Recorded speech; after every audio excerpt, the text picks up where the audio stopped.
Amen. Hallelujah. Ting le ve kang le khong ain. An fai no. La mai mi ching ngo. Francis an bul me lo tan puya along tak set ani.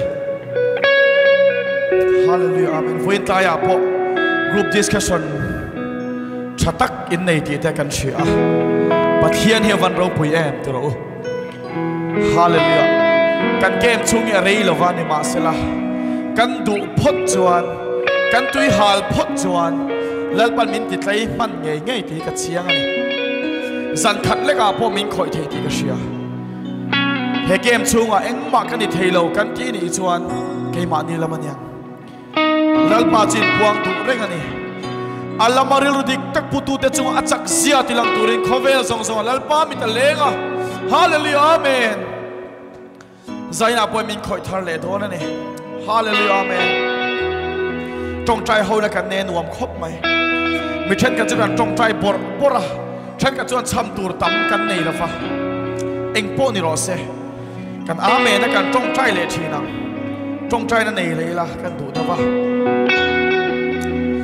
Hallelujah. Amen. Trong trai na chu thil dil na ringot ani lo ni. Pathian na len tu na ni. Pathian na in kom na ni. In share ton nei trong trai na chu ni mo. Hallelujah. Ichian ne ni le gi ni kom the yang khan. Pathian ne hen in kom the ni. Lalpa hai kan ke mania anuam kan kilu tu all lalpa te tiang mo. Chian thar te min pe lalpa ka lo me o. Yom pui na te kan sang lalpa kan lo me o ti po ka trong trai na ni chu. Hallelujah. Amen. Zai kan trong trai le o. Kan au rual le po kang. Voi na Isua chu la ni sia kan ngai kha. Khovel lal setan alo ni thina kha. Calvary cross an ne ani lal chon in khak le to. Isua hilala ni ti voi na kan ngai kha. Hallelujah. Amen. Zai na hian Isua chu la ni. Chu lal chuan khovel hi op meka. Ke ni ai o tu te hian lal thu kan kenga. So le atir ko lo trom to ne na. An pu se na chu atom to ni ti kan shiat tiranga. Hallelujah. Khosang sang veng sang sang train kan kal khoma. Helai mu na train kan kal dar don. Kan kal dar na witness. Isua Krista thushatu kan ni don ani. Hallelujah. Amen. Hallelujah. Amen. Hallelujah. Chunglama ban pharang le. Isua chu ka tiang alala ni kan tiang o. Isua chu. Isua chu.